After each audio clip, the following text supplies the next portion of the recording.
Hello everyone, welcome back to Mamta Nepal tutorial, and in this video we're going to solve some physics questions which are very important for exam point of view. So let's start with the question first.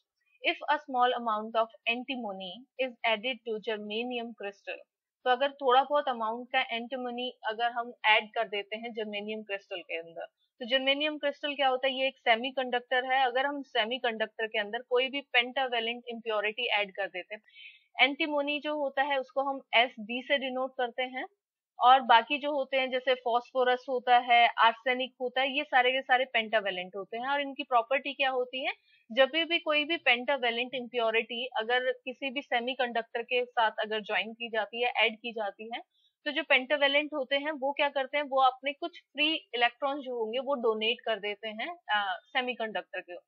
तो जिसकी वजह से हमारे पास कौन सा type बनता है, ये एन टाइप सेमीकंडक्टर बनते हैं। तो अब हम ऑप्शन देखते हैं। ऑप्शन ए है it become a P type semiconductor, तो बिल्कुल गलत है, ये एन टाइप का बनता है, पी टाइप का नहीं बनता। B, the antimony becomes an acceptor atom, तो ये एक एक्सेप्टर एटम होता है, नहीं ये एक डोनर एटम होता है। फिर सी देखते हैं, there will be more free electron than hole in the semiconductor, तो पूरे अगर हम सेमीकंडक्टर की बात करें तो उससे ज्यादा फ्री इलेक्ट्रॉन्स हो जाते हैं उसके अंदर, क्योंकि जो पेंटावेलेंट यानी एंटीमोनी जो है वो भी अपने कुछ फ्री इलेक्ट्रॉन्स दे देता है सेमीकंडक्टर को। तो ये हमारे पास बिल्कुल राइट आंसर है। इट्स रेजिस्टेंस इज इंक्रीज, ऐसा नहीं होता, ये भी नहीं हो सकता, तो ऑप्शन जो सी आएगा इसमें राइट आंसर होगा।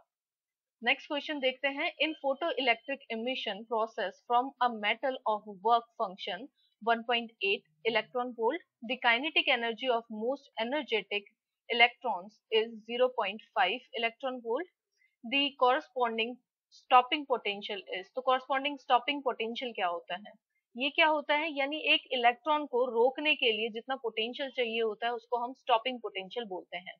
इतना स्टॉपिंग पोटेंशियल किसके बराबर होगा, यानी एक साइड से हमारे पास एक इलेक्ट्रॉन है वो अपनी पूरी एनर्जी लगा रहा है, यानी जो काइनेटिक एनर्जी है वो अपनी निकाल रहा है, लगा रहा है एक जगह पे।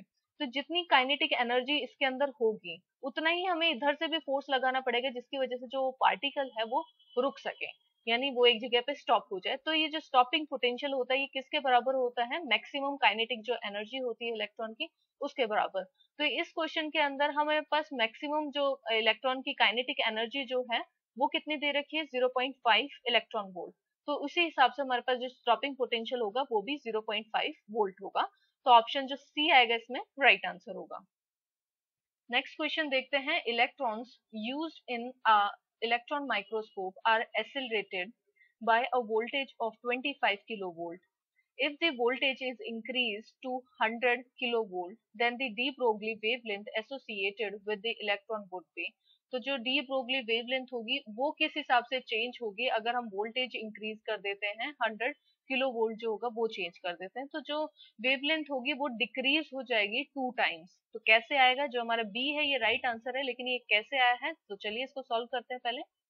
तो अगर हम डी ब्रोगली वेवलेंथ से अगर हम फॉर्मूले से निकालें तो क्या आता है कि जो लैम्डा होता है यानी जो वेवलेंथ होती है वो इनवर्सली प्रोपोर्शनल होती है वोल्टेज के। तो ये क्या होगा, लैम्डा इनवर्सली प्रोपोर्शनल 1 अपॉन में अंडर रूट वी। तो ये हमारे पास एक फॉर्मूला हो गया है, इस फॉर्मूले से हम इसको पूरे को सॉल्व कर देंगे। तो लैम्डा जो है यानी हमारे पास एक इनिशियल वोल्टेज थी वो है, और एक बाद में जो वोल्टेज हुई है वो है, हम दोनों को लेंगे। तो यहाँ पे हम इसी फॉर्मूले को हमने यहाँ पे इस तरीके से पुट कर दिया है। लैम्डा 1 यानी वेवलेंथ जो फर्स्ट होगी वो इनवर्सली प्रोपोर्शनल होगी अंडर रूट v1 से, और जो लैम्डा 2 होगी वो इनवर्सली प्रोपोर्शनल होगी v2 से। तो दोनों को कंबाइन किया तो लैम्डा 1 अपॉन में lambda 2 equal to whole under root v2 upon में v1, हम ऐसे भी लिख सकते हैं इस पूरे को। अब ये पूरे में हम सिर्फ वैल्यू पुट करनी है। v2 की वैल्यू कितनी है, यानी बाद में कितना हुआ 100 किलो वोल्ट, यानी 100 किलो इलेक्ट्रॉन वोल्ट आ गया है, और यहाँ पे नीचे क्या आ गया, यानी पहले कितना था, इनिशियली कितना था 25 किलो इलेक्ट्रॉन वोल्ट। तो ये हमने डाल दिया है, इसको काटेंगे तो ये आ जाएगा हमारे पास 4 का जो अंडर रूट होता है वो कितना आ जाएगा, वो आएगा 2। अब ये क्या होगा, 2 का डिफरेंस आया है, यानी अगर हम ये वाला अगर हमारे पास इसका मतलब क्या हुआ, लैम्डा 1 अपॉन में लैम्डा 2 इक्वल टू 2 हो गया है। तो अगर हम लैम्डा 2 को निकालें तो लैम्डा 2 को हम इधर ले जाते हैं, और 2 को जो है वो हम यहाँ लैम्डा 2 की जगह पे ले आते हैं। तो क्या आ जाएगा हमारे पास, लैम्डा 2 इक्वल टू हो जाएगा लैम्डा 1 अपॉन में 2, तो यहाँ पे ये λ1 में λ1/2 हो जाएगा और इधर λ2 आ जाएगा। तो इस हिसाब से हमारे पास फॉर्मूला बहुत क्लियरली बता रहा है कि जो λ2 होगा, यानी जितना हमें अगर चेंजमेंट की है हमने, तो उसकी वजह से, चेंजमेंट की वजह से क्या होगा, जो वेवलेंथ होगी वो डिक्रीज हो जाएगी, कितने टाइम्स, 2 टाइम्स डिक्रीज हो जाएगी। तो ऑप्शन जो बी आएगा इसका राइट आंसर होगा। नेक्स्ट क्वेश्चन देखते हैं, when 1 kg of ice at 0 degree Celsius melts to water at 0 degree Celsius, the resulting charge in its entropy taking latent heat of ice to be 80 calorie per degree Celsius is। तो हमें इसमें find out करना है कि कितना charge होगा entropy का, और हमें लेटेंट हीट जो होगी आइस की वो भी गिवन है। तो हमें इसमें फॉर्मूले से हम निकाल लेंगे बहुत इजीली। तो इसका जो राइट आंसर आएगा वो है ऑप्शन डी, 293 कैलोरी पर केल्विन। तो ये कैसे आया, तो चलिए इसको सॉल्व करते हैं। तो इसे हम सॉल्व कैसे करेंगे, ये एंट्रोपी का फॉर्मूला है ds equal to D Q upon में टी। जो टी है वो टेम्परेचर है, क्यू जो है ये हमारे पास ट्रांसफर ऑफ हीट होती है, कितनी हीट ट्रांसफर हुई है, और एस जो होता है वो एंट्रोपी होता है। यानी इस फॉर्मूले के हिसाब से हम क्या करेंगे, चेंज इन एंट्रोपी कैसे आएगा, चेंज इन जो हीट ट्रांसफर होती है अपॉन में टेम्परेचर। टेम्परेचर जो है वो 0 डिग्री सेल्सियस ले रखा है, सेल्सियस की बजाय हमने केल्विन, क्योंकि हमारा जो ऑप्शन है वो सारे केल्विन के अंदर हैं, तो हमें इसे केल्विन में चेंज करने के लिए डिवाइड कर दिया है 273 से। और जो ट्रांसफर इन हीट होगा उसको हमने कैसे किया है, यानी कितना मास होगा उसका और साथ में कितनी लेटेंट हीट है आइस की, उसके ऊपर डिपेंड करता है। तो मास इनटू लेटेंट हीट आ जाएगा। अब delta S is equal to mass कितना है, 1 kg दे रखा था, तो उसको हम 1000 लिख सकते हैं, इनटू हमारे पास क्या आ गया 80, जो लेटेंट हीट हमें दे रखी है आइस की वो 80 कैलोरी पर सेल्सियस दे रखी है, तो 80 अपॉन में 273, क्योंकि हमें केल्विन में कन्वर्ट करना है। और जैसे ही हम इसको सॉल्व करेंगे तो हमारे पास आंसर आएगा 293 कैलोरी पर केल्विन, जो कि हमारा राइट आंसर है। तो ऑप्शन जो डी आएगा इसका राइट आंसर होगा। नेक्स्ट क्वेश्चन देखते हैं, the decreasing order of wavelength of infrared, infrared को हमने आई से डिनोट किया है। फिर आता है माइक्रोवेव, एम से जो डिनोट किया गया है वो माइक्रोवेव है। अल्ट्रा वायलेट जो है वो हमने यू से डिनोट किया है, और गामा रेज जो है वो जी से डिनोट किया है। तो इनको हमें किस ऑर्डर में लगाना है, एक डिक्रीजिंग ऑर्डर, वो भी किसके हिसाब से, वेवलेंथ के हिसाब से हमें लगाना है।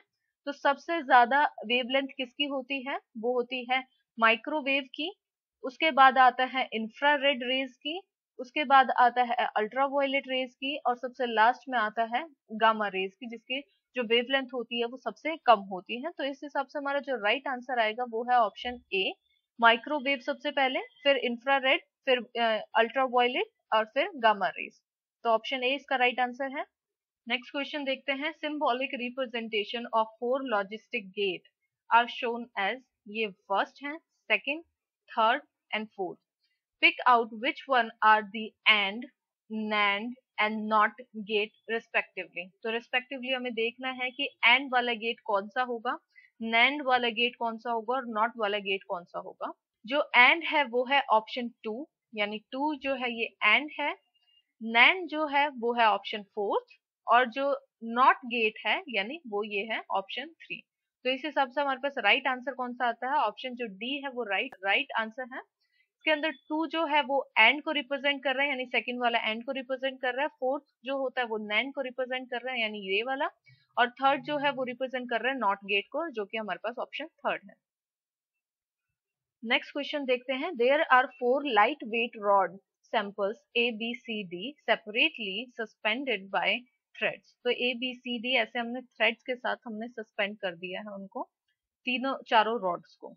फिर a bar magnet is closely brought near each sample, तो एक बार मैग्नेट को क्लोजली नियर लेके आया गया, हर एक सैंपल के ऊपर पास लेके आया गया। Such sample and following observation are noted, और नीचे वाली जो ऑब्जर्वेशन दे रखे हैं ये नोट की गई है।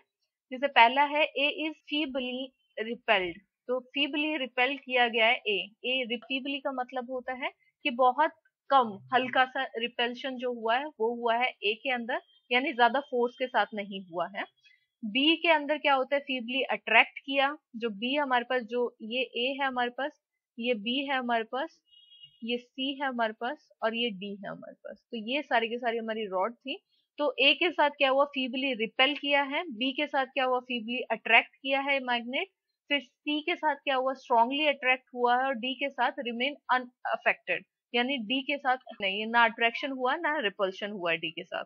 फिर आता है which one of the following is true, तो इनमें से कौन सा सही है। तो ए जो है वो बहुत कम रिपेल किया है, तो इसका मतलब क्या हुआ, जो ए है वो डायमैग्नेटिक है, यानी ए जो होगा हमारे पास डायमैग्नेटिक हो जाएगा।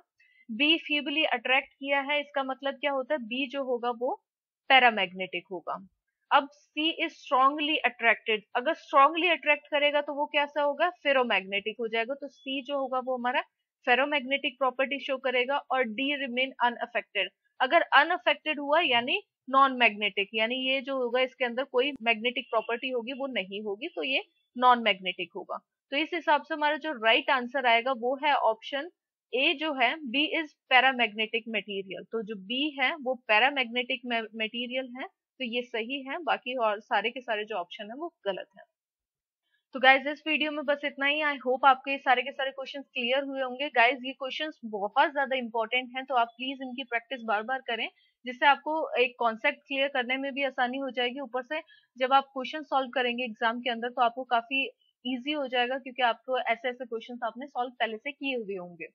अगर आपको वीडियो अच्छी लगती है तो लाइक करें, शेयर करें, और अगर आपने अभी तक मेरा चैनल सब्सक्राइब नहीं किया है तो सबसे पहले उसे सब्सक्राइब कर लें।